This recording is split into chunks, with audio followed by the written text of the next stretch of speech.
This is Tom Scarter, the author of The Magic of Choosing Uncertainty. I'm here with my friend Nik Taracio, who is the president of Ventura Aviation. We're here today to talk a little bit about air flight, being a passenger, but also getting in the plane and flying yourself. First, I want to thank you for buying my book and taking advantage of this neat little video. So first, I want to find out a little bit about you, Nik. How did you get into aviation? Well, I was born into it. So for me, it was, since I've been around planes. I don't actually remember not being around planes. And then growing up through the process of going to college and realizing I didn't want to be a computer engineer, I actually really liked being around them.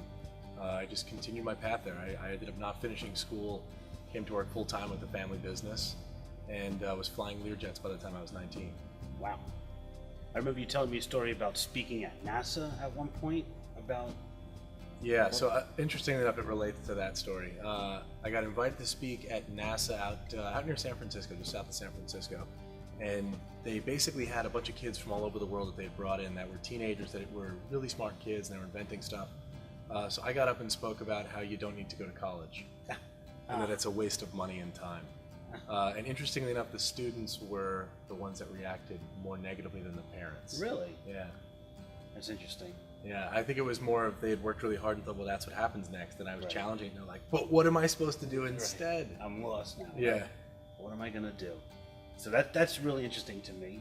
That's a whole nother story we could talk about another time. Exactly. But the whole idea of flying, everybody I talk to has some kind of level of fear of flying, just being on a commercial airliner. I see people in their seats, doing the rosary and praying. But actually it's safe. Any kind of details or information you could give somebody who is kind of like always anxious when they're getting ready to fly? Well, I mean, so it speaks to two different things. I think the reality is that flying is statistically safe. I mean, we can sit there and read through the documentation and see what the actual numbers are and realize that it's one of the safest activities you can do, short of staying in your bed. But I guess the problem is that really the fear it lives in the emotional center of the brain, and it's hard to overcome the emotional center even if you sit there and logic it all day long. So really, I think what it is taking control of the body reaction. So, for example, if you've ever had blood drawn, and you didn't have any water or you didn't eat anything that day, and you start to have that response in the body where you're like, oh, I can feel myself passing out. I get flush in the head, and I feel that starting to come on. When you become aware of that stuff, you can change the breathing patterns.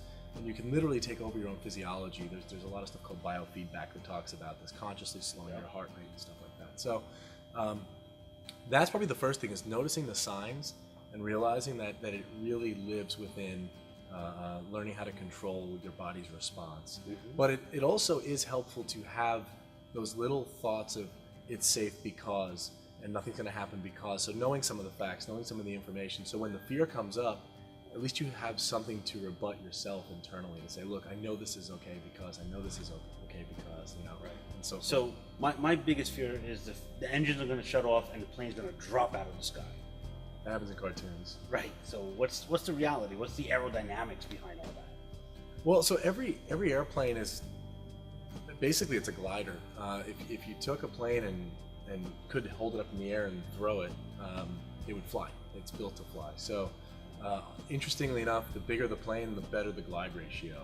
So like a 747, for example, could probably glide somewhere up around 100 miles if it was up at altitude. Wow. So that's like New York City to Montauk, roughly. And those planes have a lot of different devices on the wings. Obviously, if you've sat near the wing, you'll see on the back when they go to land, the flaps come down. Some of the planes have the leading edge devices that droop down, and what that does is it makes the wing extremely efficient. And it could fly slower, and it basically can have an increased glide ratio because of that. So it's big airplanes. They'll just go for days. I never knew that. Yeah. Even being a pilot, I train here at Ventura Air with Nik's crew, and I always felt, that the plane is going to fall out of the sky. And so there's some things you're telling me now I didn't even know yet. I mean, that's advanced stuff, I guess. But I love the whole lift, and the glide ratio of a plane makes me feel safe flying. And as Nik said, we could fly from New York to Montauk, Long Island. We happen to be on Long Island. Ventura Air is located at Republic Airport, right here in central Long Island, central Nassau, I would call it almost. So we're near Jones Beach. If you ever get out this way, you might want to take a little ride over New York City, right? So you guys do that kind of stuff here, is that right? Yeah, basically what we'll do is, so we've kind of changed the model a little bit. People used to just go and say, I want to take a flight and go up once and be the pilot, but we thought, wouldn't it be cool if you really get to experience something about, beyond just taking off and landing. So we'll either take people around the city and they actually fly up the Hudson themselves with someone in the back, and it's about creating a memorable experience and an emotional data point. So it's like, remember that time we flew and it was really awesome. The other thing people could do is fly someone special to dinner up in another state. They land right next to the runway, is a restaurant. And you almost like pull into the parking lot with the plane, and all the people in the cars are like, what is this? How did you get here? Yeah. So yeah, I mean, and interesting enough, that kind of stuff is the stuff that can also combat the fear. You're starting to create a different emotional imprint. So it's really important for us to kind of rewrite that script for people, and just you get up there, you keep doing it, and your body will have a fear response sometimes. There are people that say, look, I'm not used to this sense of how the plane feels and getting in the control of flying it, but your body rewires itself, and it really starts to say, oh, this is normal. It's normal to feel this sensation. And that's kind of what I talk about in the book. Yeah. And that's why I really wanted to bring Nick in to give us a first-hand experience about flying. I talk a little bit about that in the book. The other thing I talk about on page 75 when you get there is actually Nick, and how I met Nick one day in a whole different world, and he kind of brought me into this world of flying. And in the book I talk about having a picture of a Learjet on my computer for about 5 years, and I walk in to Nick's hangar, and there's the same exact Learjet model is in the hangar, and it was kind of like a woo crazy experience for me. The plane's actually right back there, the exact plane, and that kind of blew my mind. So you have Learjets. So aside from Cherokee Pipers that I practice on, what do you guys do with the charter? Sure. So kind of in the natural evolution of things, we started out as flight training, and then we realized, well, we could buy bigger airplanes, which are like the twin engine planes that are 6 seats, and then for that, people would pay us and we'd fly them around. We'd take them to Atlantic City or to Foxwoods or to any of the other casinos. We were doing a lot of flights like that. And then, my dad had been flying Learjets for another company and said, let's just get a Learjet. And Yeah, let's just get one. yeah, so interesting enough, he found a guy who was also into the idea and created a partnership. And we put our first Learjet online in 1999. And actually, no, maybe that was 1998. I remember coming on shortly thereafter and flying them about a year after we got them. So it was basically, we've been flying people all over the Western Hemisphere with these things. Yeah. And it's a really cool toy. It really is. It's amazing the stuff you can do with the closest thing to a time machine. Yeah, it's a BHAG goal for me. The big, hairy, audacious goal is to fly one and maybe even own one. That's my really big thing. I would love to do that. So hanging around with you, I'd definitely be there sooner or later. So this is just a great experience. I think, for my last question to kind of wrap this up is, if somebody's really thinking about taking a lesson, but they're scared, frankly, they have fear. How could they get this off their bucket list?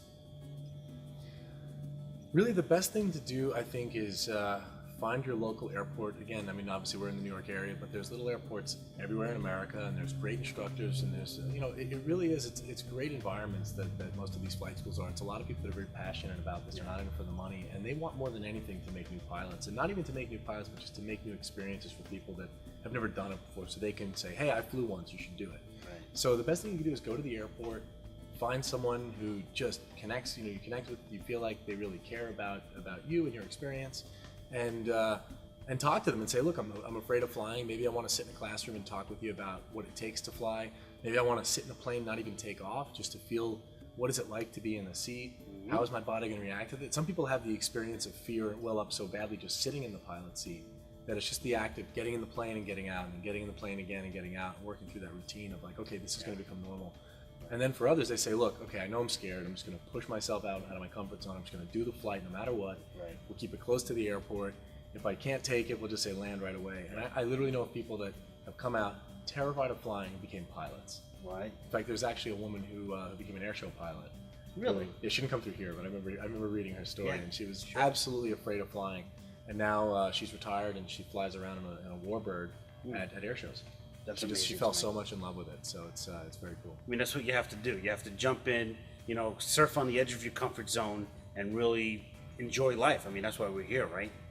So anyway, I want to thank Nick so much for giving us a little bit of his time and of course, wisdom about flying. I want to thank you guys for buying the book and taking the time to download this video. And we'll see you on the next video. I'm Tom Scarta, and I am the author of The Magic of Choosing Uncertainty.